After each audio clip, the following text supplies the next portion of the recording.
Condamnée en 1961 par la cour d'assises de Genève pour le meurtre de son père qu'elle aurait commis avec son mari d'alors, Josette Bauer s'évade une première fois en 1964.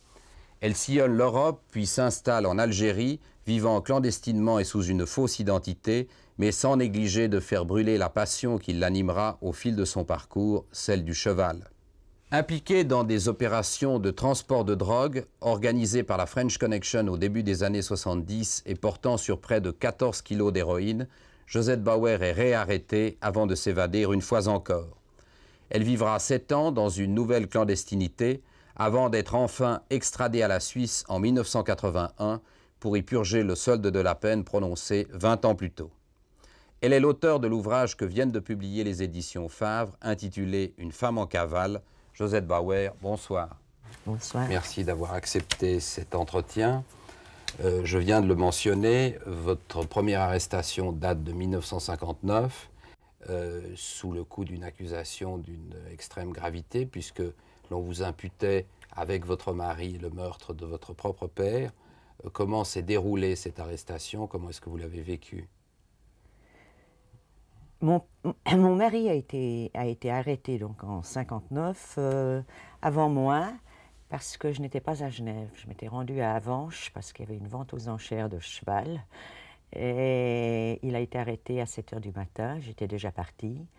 Et quand je suis rentrée le soir, on m'attendait et j'ai été arrêtée. Mais il s'était écoulé, sauf erreur de ma part, 1 ou 2 ans entre le moment où le crime a été commis et votre arrestation. Est-ce que c'est parce que le juge d'instruction ou la police n'arrivait pas au bout de l'enquête ou l'enquête ne donnait aucun résultat? L'enquête donnait un résultat, je l'ai appris après mon arrestation.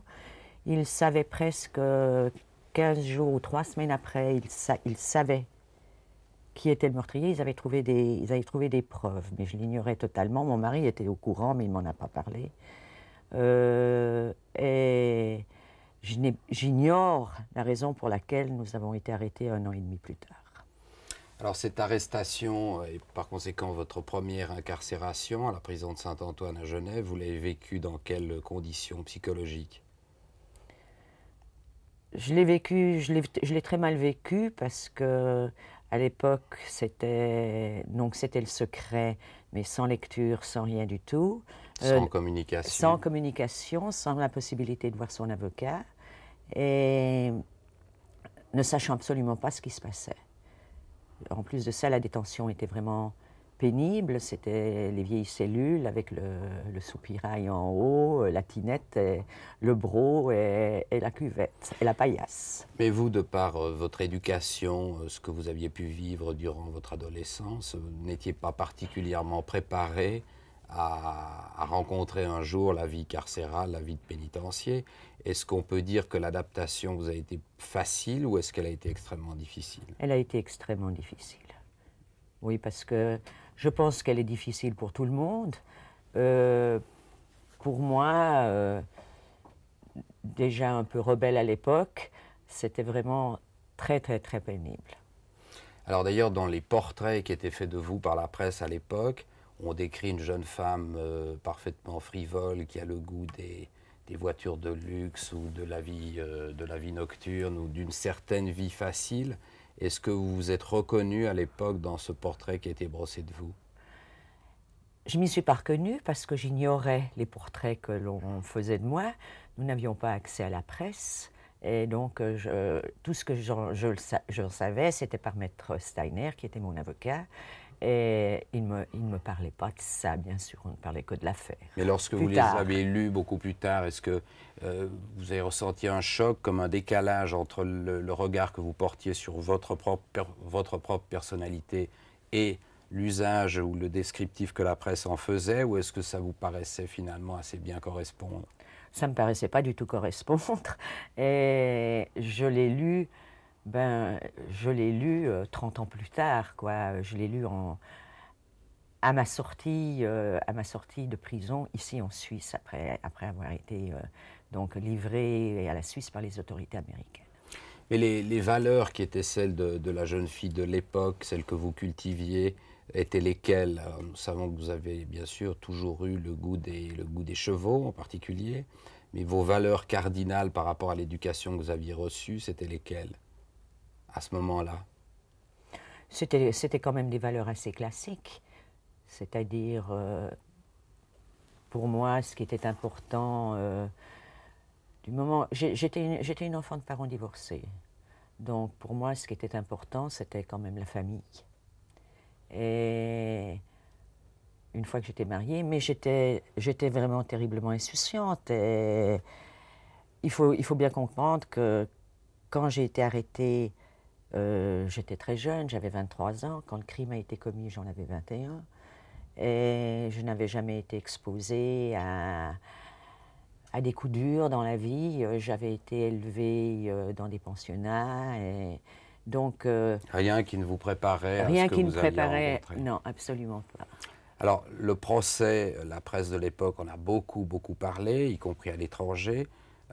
J'ai consulté moi-même des coupures de presse françaises qui étaient très abondantes sur cet événement-là, cet événement judiciaire.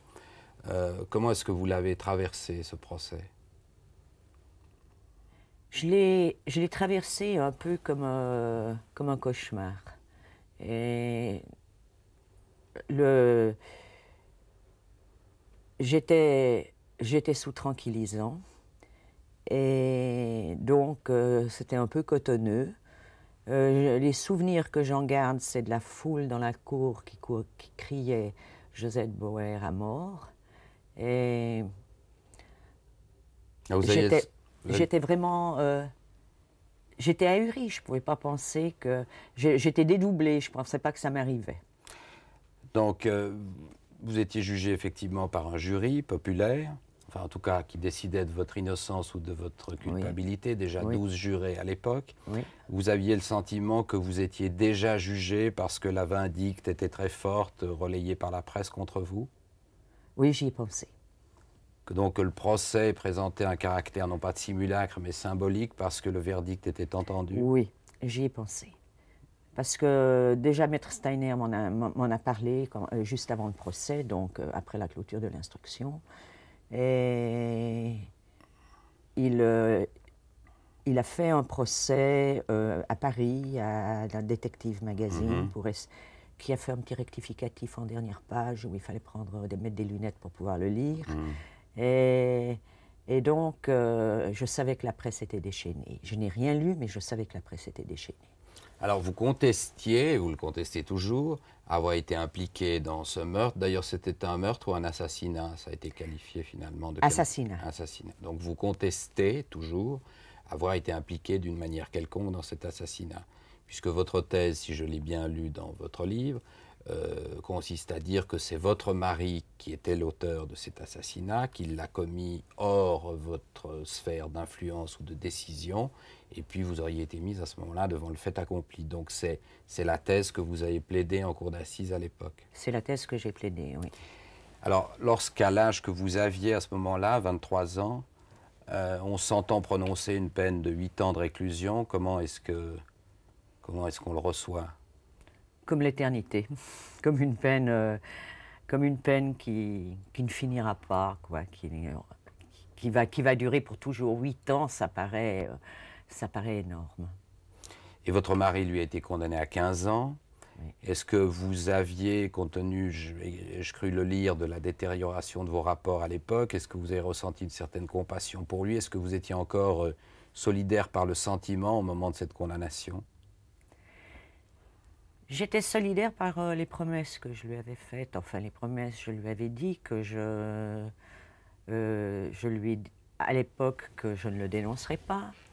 Ensuite, avant le jugement, enfin, quand ils se sont retirés pour délibérer de la longueur de la peine, je lui avais dit que j'essayerais de l'innocenter au maximum. Il m'a dit qu'il ferait la même chose pour moi. Est-ce que vous vous êtes revus depuis ces événements-là? Est-ce que vous avez divorcé? Voilà, on s'est revus alors que nous étions tous les deux en prison. On s'est revus à la séance de divorce. Et depuis? Non. Plus jamais? Plus jamais. Alors votre affaire est contemporaine de la célèbre affaire dite Jacou, ou presque contemporaine. Je crois que vous étiez incarcéré en même temps que Pierre Jacou à l'époque. Est-ce qu'il vous arrivait de le croiser dans les couloirs de la prison ou lors d'un transport? Non, il ne m'arrivait pas de le croiser parce que nous étions tous les deux incarcérés à l'époque au quartier cellulaire de l'hôpital. Il y avait à peu près 6 cellules et on n'ouvrait jamais deux cellules en même temps. Est-ce que vous avez crié très fort votre innocence à ce moment-là? Ou est-ce que vous avez, d'une certaine manière, accepté votre sort pour injuste que vous le perceviez? Non, j'ai jamais accepté mon sort. Alors, on peut dire que le virage décisif ou essentiel de votre existence, après cette condamnation, c'est ce qui va induire tout votre extraordinaire parcours que nous allons retracer aujourd'hui. Ce fameux virage, c'est le refus qui vous est opposé d'une libération conditionnelle. Alors, pour expliquer simplement aux téléspectateurs, pour que ce soit compréhensible, en principe, un délinquant primaire, c'est-à-dire quelqu'un qui est condamné pour la première fois, a, si ce n'est droit, il est d'usage d'octroyer à l'issue des 2/3 de la peine une libération anticipée. Donc, vous étiez, si je puis dire, candidate naturelle à cette libération conditionnelle, elle vous a été refusée. Alors, comment est-ce que vous avez ressenti ça et qu'est-ce que ça a déterminé chez vous? J'ai appris tout à fait fortuitement, parce que j'avais été transférée à l'hôpital de Berne pour une petite intervention chirurgicale, et j'ai appris à ce moment-là, alors que j'étais à Berne, que ma libération conditionnelle m'avait été refusée. Donc j'ai décidé immédiatement de m'évader. Et pourquoi à ce moment-là et pas plus tôt, par exemple? Bon, quand on est en prison, on pense toujours à l'évasion. Ça nourrit nos rêves et ça nous permet d'exister. De rêver un peu. De rêver un peu, on regarde les opportunités qu'on pourrait avoir, on fait des plans. Et je pense que je n'ai pas pris cette décision vraiment avant. D'abord, c'était extrêmement difficile. Île-de-Banque, j'étais avec les récidivistes. C'était quand même aussi un régime cellulaire où on nous sortait sous surveillance pour aller dans les ateliers et retour dans la cellule où on mangeait, où on passait nos week-ends. Donc il n'y avait pas beaucoup d'opportunités? Il n'y avait pas beaucoup d'opportunités, à moins d'écarter les barreaux. Et comment est-ce que ça s'est monté, cette j'attendais opération? ma libération conditionnelle. Avec l'idée, j'imagine, de vous réinsérer, comme on dit dans les ouvrages, et non pas Absolument. d'initier une vie de cavalcade. Absolument. Donc c'est cette décision-là, ce refus qui vous détermine à vous évader. Qui me détermine et je me suis évadée. C'est-à-dire qu'il me restait 2 ans et demi à faire. Et 2 ans et demi, quand on est jeune, c'est vraiment très long. Et je ne pouvais pas me résoudre. Je me disais, c'est pas possible qu'on m'ait puni de cette manière-là. Et c'est ce qui m'a fait décider de partir. Mais après réflexion, peut-être que je ne serais pas partie. Mais c'était un peu un coup de tête. Dans quelles circonstances est-ce que vous avez organisé cette évasion? J'ai téléphoné à des amis à Genève qui ne se rendaient absolument pas compte, là je dois le dire à leur décharge, dans quoi ils allaient se lancer, qui trouvaient très drôle de venir me chercher en voiture si je partais. Et juridiquement, ils ne se rendaient pas compte du tout à quoi ils s'exposaient. Et c'est ce qui s'est passé. On est venu me chercher. À l'hôpital? À l'hôpital. Mais c'était quand même pas simple. Il a fallu courir, descendre des étages, dans un hôpital que je ne connaissais pas, suivre les doigts indicatifs de la sortie, et les gens me couraient après. Et à ce moment-là, après, passer la première sensation de liberté, comment est-ce que vous avez imaginé que votre vie d'évadée, donc de clandestine, allait pouvoir s'organiser? Je ne le savais pas.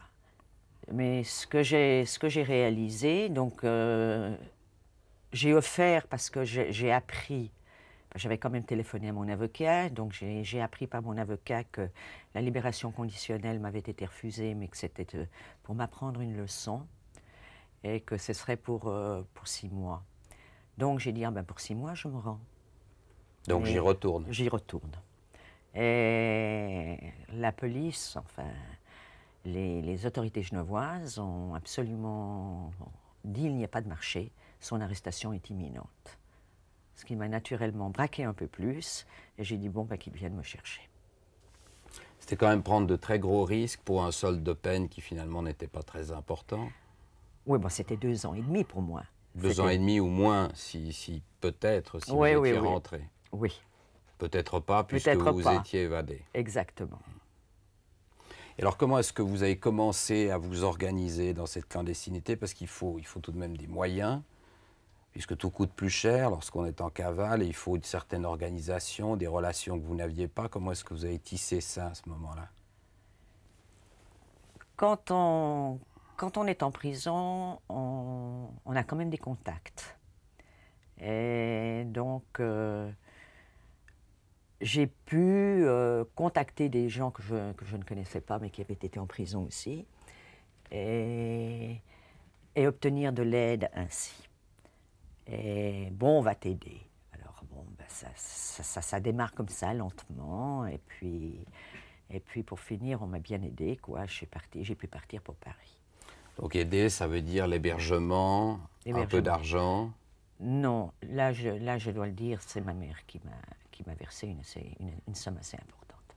Un viatique pour vos voyages, si je puis dire. Exactement. Ma mère était absolument contre, naturellement.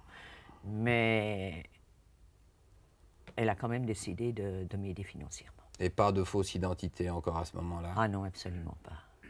Et alors, vous avez découvert la presse, j'imagine, qui se faisait l'écho de votre évasion. Ça, il devait y en avoir beaucoup. Oui. Vous vous êtes dit que tout à coup, tout ça prenait une ampleur folle, j'imagine. Oui, oui, parce que je ne m'imaginais même pas que ça ferait un entrefilet dans le journal. Et donc, ça passait à la radio, à toutes les nouvelles, tout de suite après Vatican II. Et, et puis, ensuite, en arrivant à Paris, je voyais ma photo partout dans les journaux. Donc, il fallait que je change de visage. Et qu'est-ce que vous avez fait pour faire ça? Alors là encore, par des gens donc du milieu, mais du milieu français, parmi lesquels j'avais été introduite. Introduite. Dans le sens qu'ils trouvaient très drôle que cette petite genevoise s'évade de prison, cette petite bourgeoise, et ça les amusait beaucoup. Mais vous aviez une sorte de parrain, si je puis dire, qui vous accompagnait dans ces déplacements. Voilà, à Paris, oui. Oui, Ouais, c'est lui, celui que vous appelez Robert dans votre Oui, livre. voilà. Et c'est lui qui, j'imagine, a fait les introductions. Absolument. Et alors, qu'est-ce que vous avez entrepris pour changer de visage? Alors, à ce moment-là, c'était une grosse période de l'OAS en France. Et Donc 64, 65. voilà. Et donc, ils étaient très recherchés. Et ceux qui étaient en France avaient recours, quelques-uns, je ne sais pas combien, à de la chirurgie plastique auprès d'un chirurgien qui était complaisant. Et je suis passée par lui. Et il ne savait absolument pas qui j'étais. Il a pensé que je faisais partie de l'OAS. Est-ce que le résultat a été satisfaisant par rapport à l'objectif poursuivi? Est-ce que vraiment vous ne vous êtes pas reconnue lorsque vous êtes redécouverte? On ne peut pas dire que je ne me suis pas reconnue, mais j'étais changée. Donc ça me satisfaisait et ça me donnait un sentiment de sécurité. Et vous ne l'avez pas vécu au contraire comme une perte d'une part de vous-même, une Non, perte absolument d'identité? pas. Non. Absolument pas, non. Alors qu'on peut imaginer qu'une femme séduisante vive au contraire assez mal cette espèce de changement radical et forcé d'apparence, non? Pour moi, le but, c'était la liberté. Donc, par conséquent, quel que soit le prix à payer, je le payerai. Et vous êtes resté à Paris durant combien de temps? Donc, je suis montée dans la région de Chantilly parce que je me suis recyclée dans les chevaux. Et puis là, vraiment, j'ai participé à un concours épique à Paris pendant le salon de l'agriculture. Et là, il y avait le général de Gaulle. Et tout à fait fortuitement, je suis passée à la télévision. Alors, Naturellement, tout le monde a crié, mais tu peux pas rester ici, on va te retrouver, tu fais trop de vagues, et voilà la raison pour laquelle je suis partie en Algérie. Alors, lorsque vous étiez à Paris, vous faites la description de votre mode de vie. Là encore, c'était assez noctambule et frivole, pour rester pudique. La deuxième fois que je suis revenue, quand je suis revenue d'Algérie, mais pas avant de partir. Avant, c'était vraiment le cheval et dodo. Donc, après Paris, l'Algérie. Après Paris, l'Algérie. Où là, vous avez vécu de quelle manière? Dans quelles conditions? Toujours sous votre vrai nom? Non, non, non, non, non, non. Là, j'avais changé d'identité. Là, j'avais acheté le certificat de naissance d'une personne qui était un petit peu retardée, dont les parents s'occupaient, qui avait à peu près le même âge que moi, et qui n'avait jamais eu de papier d'identité.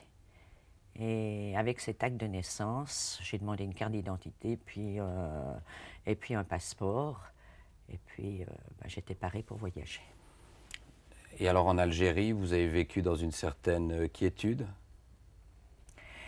C'était dans une certaine quiétude au point de vue... il y a toujours l'inquiétude que quelqu'un vous démasque. Mais une certaine quiétude peut-être non, parce que c'était une époque où politiquement, il n'était pas bon d'être française. J'avais un passeport français. Et donc, la vie n'était pas facile. Parce que le pays sortait de la guerre d'Algérie. Sortait de la guerre d'Algérie. Donc c'était vraiment pendant le problème des harkis, ou qui s'amorçait déjà pour ceux qui étaient restés, qui n'avaient pas pu partir. Oui, d'une part, et d'autre part, j'y suis allée quand Ben Bella était encore au pouvoir, dont Ben Bella était quand même assez francophone. Et quand Boumedienne a pris le pouvoir, alors là, tout a changé. C'était une occupation militaire du terrain où je me trouvais. C'était vraiment, c'était beaucoup plus sévère, des barrages sur les routes. Et alors là, vous viviez dans quel univers, dans quel environnement, avec qui Là, je vivais uniquement dans l'environnement cheval, parce que le commandant Boudiaf m'avait donné 8 chevaux pour emmener à Constantine et pour ouvrir un club hippique. Donc le club hippique existait déjà, mais ça fonctionnait, il n'y avait pas de moniteur, ça fonctionnait avec des propriétaires, et donc il fallait organiser tout ça. Il y a certains événements qui vous incitent ou vous obligent à quitter cette Algérie. Dans quelles conditions et pour quelles raisons est-ce que vous quittez ce pays? Je quitte l'Algérie parce que le climat s'était détérioré. Mes amis qui étaient des coopérants ou des pieds noirs, les derniers qui restaient, partaient les uns après les autres.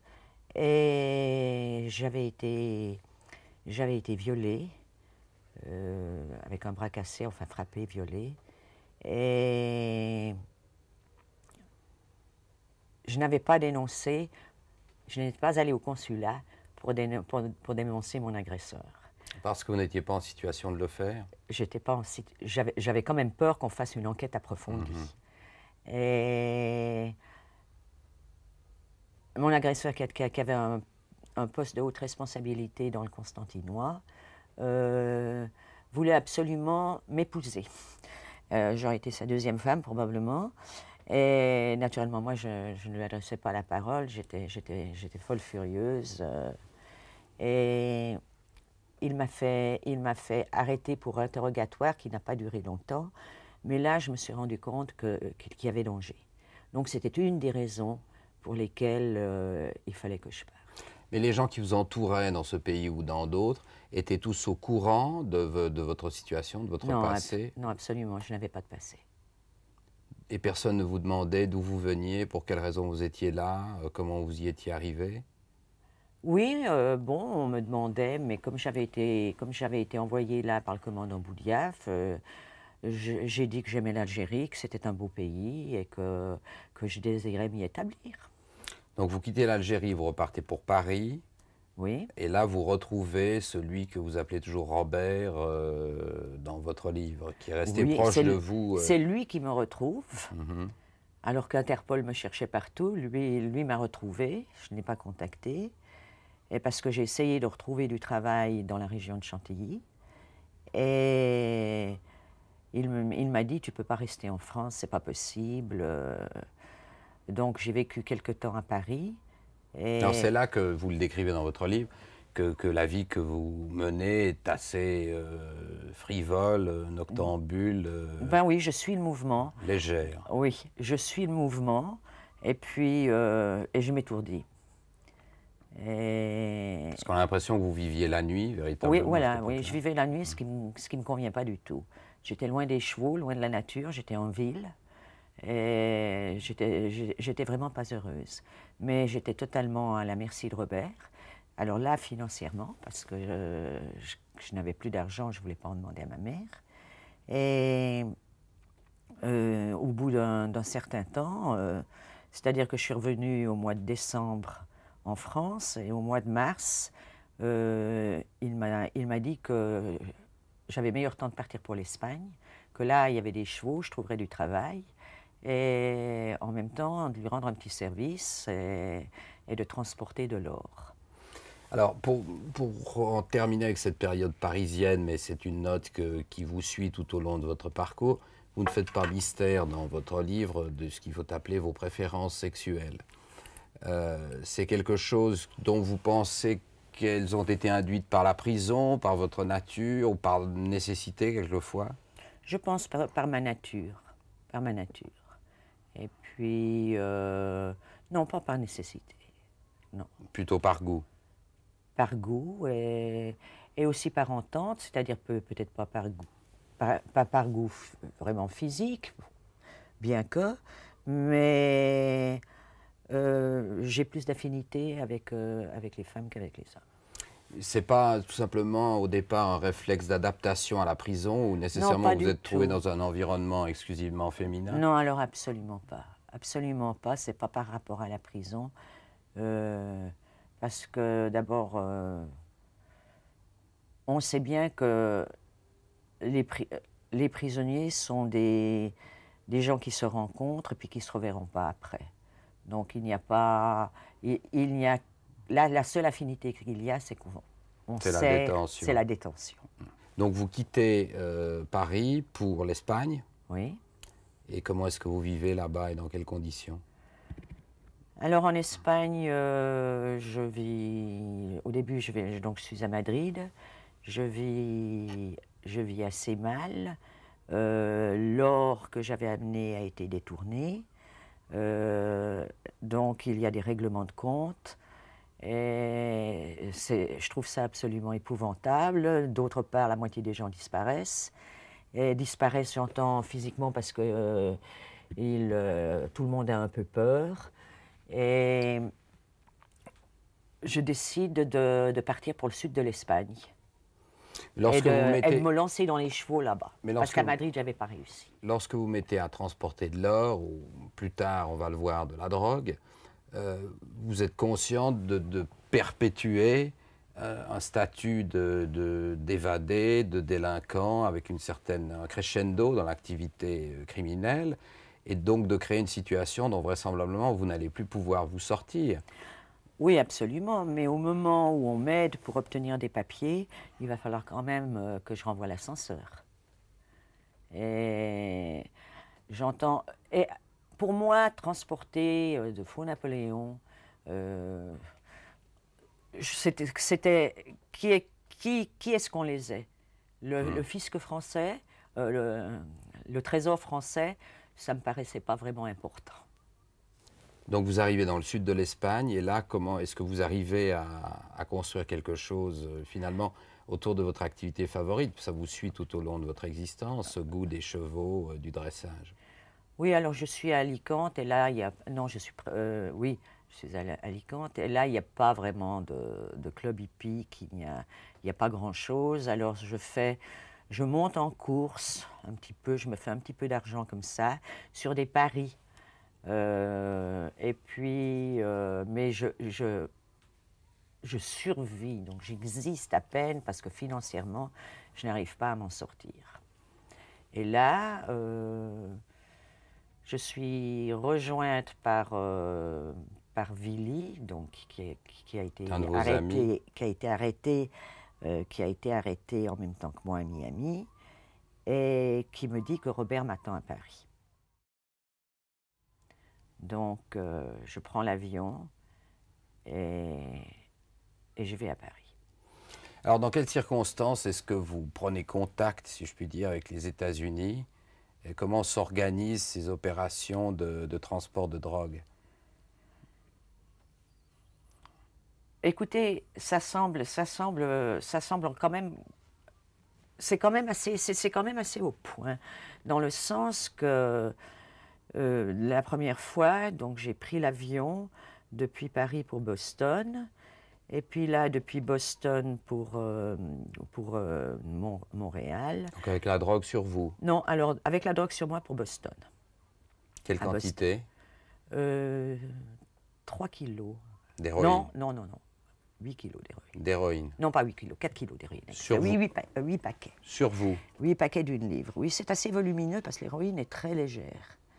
Et donc sur moi, paquet devant, paquet derrière, dans une gaine, et puis avec un bandage donc très serré. Et je pars donc pour Boston. Mais en prenant des risques moins insensés peut-être à l'époque qu'aujourd'hui, parce que j'imagine que les contrôles n'étaient pas identiques. Absolument. Il faut dire que j'ignorais tout de ce qu'était la drogue. Tout ce que j'en savais, c'était par la littérature. Mais vous saviez ce que vous risquiez en cas d'arrestation? Je savais que je risquais 20 ans de prison, oui. En tout cas? Non, 20 ans. Pour moi, on m'avait dit, tu sais, si tu te fais attraper, c'est 20 ans, mais il y a peu de risques, etc. Mais pour les 8 ans que vous aviez conçus, jeune fille, comme autant d'éternité, est-ce que les 20 ans virtuels, mais tout de même possiblement concrets, qui vous menaçaient si vous étiez arrêté, est-ce que ça vous a pas dissuadé de rendre ce service? Rémunéré, d'ailleurs? Oui, rémunéré, je vais vous dire combien? 4 000 $, donc j'entends... beaucoup. Oui, c'est pas beaucoup. Ça vous a pas dissuadé l'idée d'encourir une peine aussi importante dans des prisons américaines dont on connaît la réputation? Non, j'ai pas pensé que je me ferais arrêter. Tout simplement. Naïvement, j'ai pas pensé que je me ferais arrêter. D'ailleurs, je me suis pas fait arrêter. Et alors, ces transports, vous en avez effectué combien? Ben, j'en ai effectué que 2. Au deuxième, j'ai été arrêtée, mais j'ai été arrêtée parce que Willy Lambert a été arrêté. Mmh. Et j'ai été arrêtée, ils n'ont pas trouvé donc de drogue sur moi. Et à ce moment-là, vous vous êtes dite probablement que tout allait ressurgir, votre passé. Absolument pas. Alors là, j'ai vraiment pas pensé à ça. Parce que je me suis dit, bon, j'ai un passeport, un vrai passeport, ça n'était pas un faux passeport, de vrais papiers. Un vrai faux, comme on dit aujourd'hui. Un vrai faux, oui. Et il ne m'est pas venu à l'idée que la Suisse allait penser que ce serait peut-être moi aux États-Unis et contrôler d'un peu plus près. En fait, c'est passé par Interpol et mes empreintes digitales, voilà. Donc, lorsque la réconciliation a été faite entre la femme que vous étiez en Suisse et celle que vous étiez devenue aux États-Unis, vous êtes probablement dite que vous alliez au-devant de décennies d'incarcération, je suppose. Oui et non, parce que j'allais plaider, j'allais dire que Willy Lambert était quand même un très chic type, parce qu'il a dit que j'ignorais tout. Mais j'avais mis dans un coffre à la Greyhound Bus Station à Miami Beach, j'avais mis donc les 3 kilos que je transportais. Et j'étais quand même inquiète parce que je me disais combien de temps on peut garder un coffre avec une clé, donc combien de temps avant qu'il l'ouvre si personne ne remet les pièces. Et je m'étais renseignée dans la cellule, parce que là on était une vingtaine dans une cellule, à la prison, et on m'a dit, oh, 48 heures. Alors j'étais quand même très inquiète, je me suis dit, ils vont le découvrir. Et les avocats voyaient bien qu'il y avait quelque chose. Et puis ils insistaient pour que je leur dise. Alors je leur ai dit, voilà, j'ai déposé un sac avec des objets personnels. Et si on les trouve, ah mais dites-nous, etc. Et on va le chercher.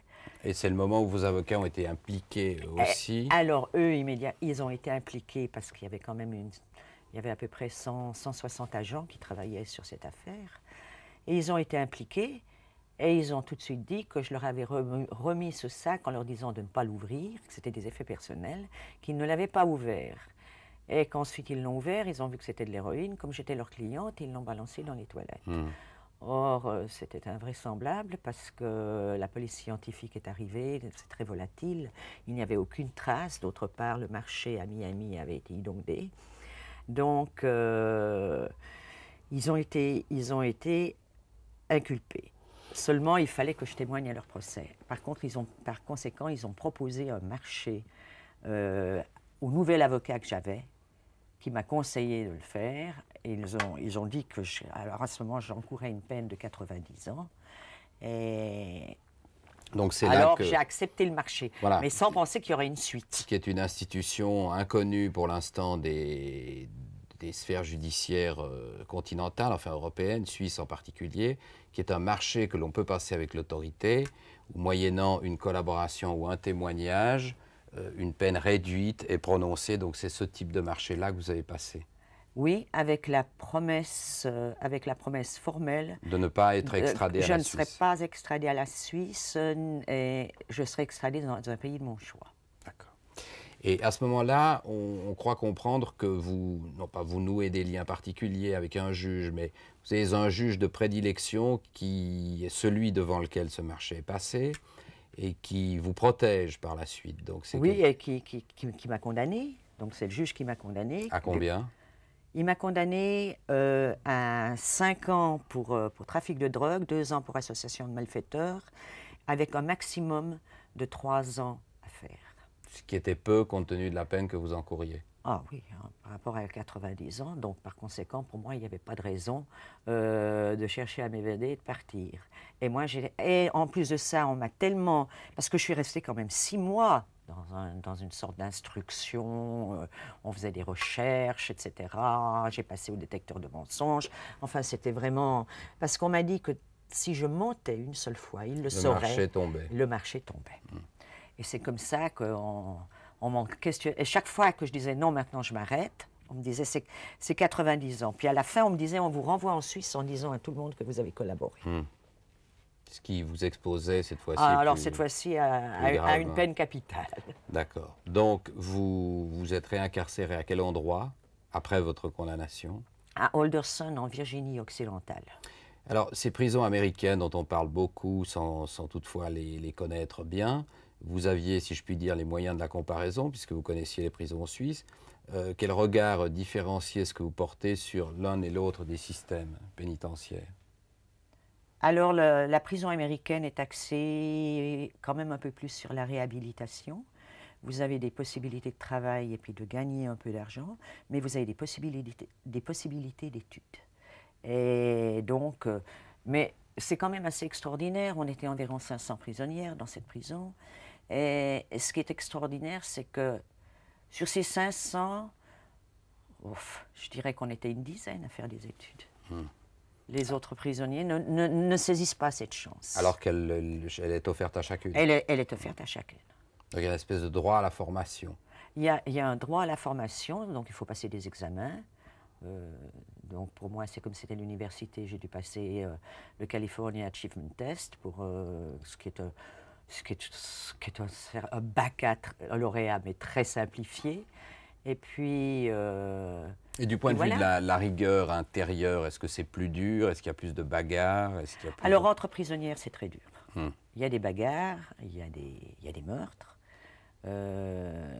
C'est très dur. Mais autrement, il y a toujours, entre les gardiennes et les détenus, les gardiennes vis-à-vis des détenus, si les détenus sont correctes et polies, elles sont extrêmement correctes et polies. Elles vous appellent madame, c'est vraiment... on ne vous traite pas comme des enfants. Mais comment est-ce que vous vous êtes protégé, vous, dans cet univers, physiquement? Par rapport aux bagarres, aux conflits, comment est-ce que vous en êtes sorti? Quelles sont les règles qu'il faut respecter? Ben, c'est-à-dire qu'il ne faut pas se laisser marcher dessus. Si on vous marche dessus, vous passez pour une faible, vous perdez le respect. Et là, selon la hiérarchie, les autres vous tomberont dessus. Donc il faut frapper dès que vous êtes provoqué? Absolument. Chaque fois? Chaque fois. Donc si vous cédez une parcelle d'autorité, vous êtes en danger davantage encore? Oui, mais si vous répondez assez fort les premières fois, après on vous laisse tranquille. Donc c'est ce que vous avez dû faire? Oui, oui, je me suis battue comme un chiffonnier. Alors, vous allez vous réévader. Oui. Pour quelles raisons et dans quelles circonstances? Des agents du gouvernement, donc de Washington, sont venus me voir en me disant que la Suisse et la France me réclamaient. Et qu'ils allaient venir pour m'interroger, mais que je ne parle pas sans la présence d'un agent que je connaissais. Et surtout que je ne m'évade pas, et que d'autre part, il leur semblait très difficile de respecter le marché. Donc, ça fait tilt, quoi. J'ai dit, ça y est, j'ai pas le choix, il faut que je parte. Donc, ce qui vous replaçait dans la perspective d'une peine à vie? Ben, c'est-à-dire, à ce moment, c'était quand même très frais, ma collaboration avec les autorités. Donc, moi, je ne savais pas ce qui m'attendait en Europe. Et je me suis dit, bon, il faut que... C'était pas la longueur de la peine, à ce moment, c'était... Les perspectives. Les perspectives de vie. Alors, cette décision d'évasion, vous la prenez seule, en compagnie d'autres détenus, et comment est-ce qu'elle s'organise? Alors, ça prend une semaine pour s'organiser, donc à peu près 15 jours après, je suis partie, après avoir pris la décision. Et il a fallu scier des barreaux dans le bâtiment où je me trouvais, en bas à la buanderie. Ensuite, il a fallu écarter un grillage. Et je travaillais à la fabrique de vêtements. Et j'étais au calcul des métrages qu'on utilisait. Donc, par conséquent, j'avais accès à des outils. Et donc, je rentrais le soir avec les outils sur moi, puis je les ramenais le lendemain matin. Et nous sommes partis donc la nuit. On avait compté aussi. On était trois. Parce qu'il y en a une qui est venue nous dire qu'elle allait partir. On a dit, si elle part, elle nous fiche toute l'affaire en l'air. Alors qu'elle parte avec nous. Et d'autre part, elle cambriolait des voitures, elle les passait à travers les États-Unis, c'est pour ça qu'elle avait une peine fédérale. Et entre différents États, automatiquement, on tombe dans un pénitencier fédéral. Donc vous partez toutes les trois? On part toutes les trois, ça n'était pas vous facile. sciez vos barreaux, il y avait des murs? On part la nuit quand on sait que la gardienne qui va être cette nuit-là, parce que c'est affiché dans le bureau, les tours, n'est pas trop... est plutôt devant la télévision qu'en train de contrôler les cellules. Et nous courons donc en nous cachant, parce qu'il y a des voitures qui patrouillent tout le temps autour des bâtiments. Parce que c'est très grand, ça fait plusieurs hectares. Et nous courons jusqu'à l'enceinte. On l'escalade, c'est pas facile, c'est-à-dire que là, on est vraiment déchiré, parce que c'est ces barbelés américains qui reviennent à l'intérieur en couteau. Et puis, de l'autre côté, il y a une voie de chemin de fer, on saute sur on saute sur la voie de chemin de fer. On saute du grillage et sur la voie de chemin de fer, et nous décidons de suivre la voie du chemin de fer. Alors là, nous sommes en 1969. Oui. Comment est-ce que vous allez vivre? À quel endroit? À quels endroits? Parce qu'il y en a eu plusieurs. Oui. Alors le premier, c'était de partir avec un ami, c'est-à-dire que près d'Atlanta, un ami d'une des prisonnières avec laquelle l'autre nous avait quittés avec la voiture qu'on avait volée, est venu nous chercher. Nous sommes allés d'abord en Floride, ou alors là, elle était de Floride aussi, donc condamnée en Floride. Donc là, nous avions très peur. Enfin, pour finir, il nous avait plus ou moins lâchés. Donc, on a dû prendre une voiture et on est reparti en direction de la Californie. Et à un certain moment, vous arrivez à Albuquerque, ça c'est un peu plus tard? Ça c'est plus tard, oui. J'arrive parce que Le Nouveau-Mexique me rappelait beaucoup l'Algérie. Et j'avais aimé l'Algérie, j'entends le pays vraiment passionnément. Et je me suis dit, si je voudrais m'établir, c'est là que je m'établis. Alors avant d'y aller, je le disais en introduction, vous vivez d'une certaine manière d'expédient. Vous faites état dans votre récit de prostitution, mais une vie à laquelle on a le sentiment, en vous lisant, que vous l'avez vécue sans révolte particulière et que vous en êtes finalement assez bien accommodé. C'est ce qui m'a frappé. On n'a pas le sentiment d'une contrainte très forte exercée sur vous qui vous obligerait à mener cette vie-là. C'est-à-dire, si, quand il faut vivre, gagner sa vie, n'avoir pas de passé, pas d'expérience dans quoi que ce soit, on fait ce qu'il faut faire. Mais naturellement qu'à l'époque, bon, ben, je prenais quand même, je prenais des amphétamines, parce qu'effectivement, c'est vraiment très dur. Et puis, j'ai pas tenu le coup longtemps, 3-4 mois, et j'ai dit non, il faut que je retourne dans les chevaux. Mais bêtement, cet argent gagné, parce qu'alors là, je gagnais bien ma vie, cet argent gagné, ben, je le dépensais, il me brûlait les doigts, parce que c'était de l'argent. Pour moi, c'était de l'argent sale. Mal gagné. Et mal gagné, voilà.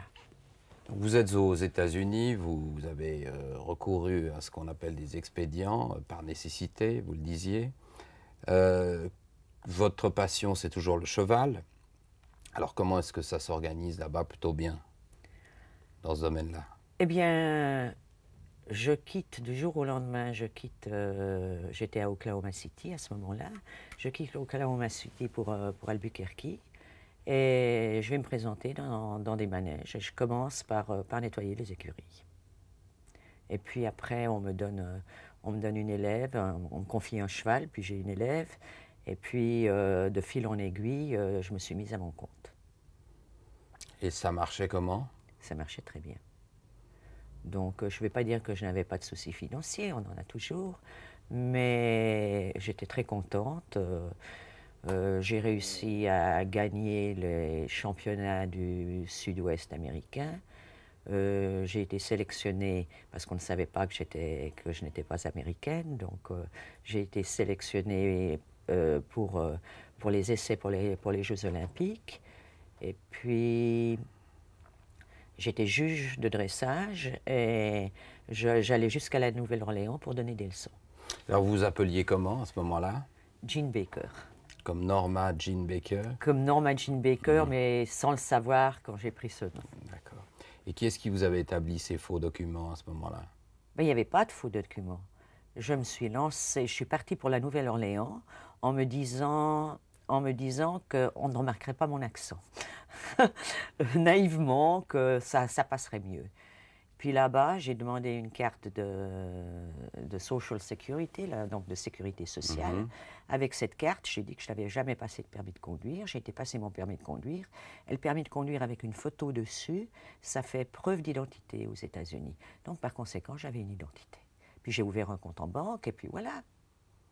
Alors, à ce moment-là, ça a quand même duré plusieurs années, cette situation. Est-ce que vous étiez encore en état de vigilance constante? Est-ce que vous étiez inquiète ou est-ce qu'à un certain moment, ça se détend quand même, on n'y pense plus? Ça se détend jamais. C'est-à-dire qu'on est moins angoissé, on n'en rêve quand même pas toutes les nuits, mais on y pense en tout cas une fois par jour. Et si vous voyez une voiture de police, vous aviez un frémissement en se disant c'est pour moi? Non. Non. Non. Parce que vous vous sentiez bien protégé? C'est-à-dire que ce qui s'est passé, c'est que j'ai été rattrapée par le FBI. J'ai été rattrapée parce que j'avais écrit à ma mère et que la lettre avait été ouverte par les autorités suisses. C'est pas très prudent, ça. Oui, mais je l'ai écrit dans le canton de Vaud, dans une résidence secondaire, et je ne me suis jamais imaginé qu'après tant d'années, ma mère serait toujours surveillée. Et j'ai été arrêtée donc à la demande de la Suisse. Et là, j'ai dû passer donc au tribunal à Miami devant ce juge qui a dit « mais moi je la libère de toute peine parce que je trouve que les autorités n'ont pas respecté leur marché et je la libère sous ma responsabilité ». Mais j'avais encore une peine d'évasion à servir. De l'évasion américaine. De l'évasion américaine où j'avais pris 18 mois parce que j'avais refusé de plaider coupable. Coupable, j'aurais reçu 6 mois, mais j'avais refusé parce que je me disais que j'avais été en quelque sorte forcée puisqu'ils ne voulaient pas respecter leur marche. Donc ce qui n'a pas été admis par la Cour, et j'ai pris 18 mois. Et donc j'ai dû servir cette peine. Donc je l'ai servi dans le Colorado, dans une prison d'État. Alors là, c'est un peu plus sévère, c'est un peu plus qu'une prison fédérale. Vous avez connu combien de prisons à peu près en tout? Alors parce que on me transportait d'un endroit à l'autre tout le temps, et je me suis arrêtée de compter à partir d'une vingtaine aux États-Unis. Alors durant toute cette période américaine, vous viviez dans votre vie personnelle, dans quelles conditions? Vous étiez avec une femme, avec un homme, avec personne? Comment est-ce que... J'étais de temps en temps avec une femme, et puis autrement j'étais seule, parce que j'étais très accaparée par mon travail. Avec ça qui comptait, 6 h du matin, 9 h du soir. Et à l'époque, là-bas, ce n'était pas considéré comme une marginalité, le fait d'avoir ces préférences-là, aux États-Unis? Je ne les affichais pas. Donc c'était discret? C'était discret. Et donc vous voilà dans ce pénitencier du Colorado, et qu'est-ce que vous avez dû affronter au moment où cette peine s'est terminée? Comment est-ce que ça s'est articulé? Eh bien, des marshals m'attendaient à la porte pour m'amener à Denver et me mettre dans un avion pour la Suisse. Donc, par conséquent, je suis rentrée dans la prison et j'ai dit, je ne pars pas, vous me gardez. Et j'avais un avocat très influent. Et on a immédiatement téléphoné, il a dit, non, non, attention, je fais opposition. C'était sur un ordre du juge du Texas, sur l'ordre de l'ambassade suisse à Washington. Et le lendemain, je suis passé, on m'a dit, mon avocat au téléphone m'a dit, c'est en ordre, vous n'allez pas être extradé. Donc je suis allé à Denver, j'ai comparu devant la cour de justice à Denver, qui m'a relâché purement et simplement. Et ensuite? Alors ensuite, je respirais. Mais ce qu'il y avait, c'est que je suis rentrée à Albuquerque où j'avais mes clients. Et là, je suis rentrée un peu la tête basse en me disant que vraiment, qu'est-ce que je vais faire? Ça va être difficile et tout. Et j'ai été reçue, mais à bras ouverts, parce que les Américains ont cette particularité sympathique de juger les gens sur ce qu'ils font dans le présent et pas sur leur passé. Donc là, j'ai pu vraiment m'éclater dans ce que je faisais. Alors les autorités suisses ne vous ont pas lâché? Jamais, jamais. On a passé de recours en recours. Et finalement, un jour, le décret d'extradition est tombé, oui. Définitif, oui. Et vous avez été embarqué par les airs et ramené en Suisse. Absolument, oui. Donc j'imagine que vous avez dû connaître à ce moment-là un moment d'abattement total. Oui. Alors là ça a été très dur. Et je me suis dit, après, j'aurai vraiment purgé toute ma peine, ce sera terminé. Je reviendrai aux États-Unis où vraiment il y avait un mouvement d'encouragement énorme. Les Américains ont écrit aux sénateurs et vraiment ça a bougé très fort pour que je ne sois pas extradée. Et c'était, en fait, cette extradition, la Suisse faisait pression sur les États-Unis parce qu'à l'époque, elle représentait l'Amérique, les États-Unis en Iran. C'était l'affaire des otages. Et également à Cuba. Donc, par conséquent, c'était devenu tout à fait politique. Donc, moi je n'existais pas dans un débat politique. Mais vous n'êtes pas dit plutôt, finalement, ce décret d'extradition, c'est un bienfait parce que je vais enfin payer le solde de mon addition. Et puis ensuite, comme vous le disiez, une vie nouvelle s'ouvre devant moi. Cette fois-ci, plus de cavale, plus de clandestinité, plus de frissons, plus de terreur. Vous ne l'avez pas vécu comme un soulagement, ça? Non, alors absolument pas. Je l'ai vécu comme une contrainte. Parce que d'abord, pour moi, la Suisse était un pays que je n'aimais pas. J'avais toujours trouvé que ma peine n'était pas justifiée. et d'autre part qu'on m'avait refusé cette conditionnelle et que ça n'était pas justifié non plus. Donc il y avait un acharnement de la part de la Suisse qui me dépassait totalement. Et je voulais continuer ma vie aux États-Unis, où aux États-Unis on savait qui j'étais. Donc pour moi, à ce moment-là, je ne me sentais pas... Vous me sentiez déraciné paradoxalement en étant ramené. Absolument, beaucoup plus en Europe que là-bas. Donc vous purgez un solde de 6 mois de peine et vous êtes libéré, vous sortez de la prison d'Indelbank en 82, je suppose. Janvier 82. Janvier 82. Et quelles ont été vos activités par la suite, en nous les résumant, de 82 à aujourd'hui?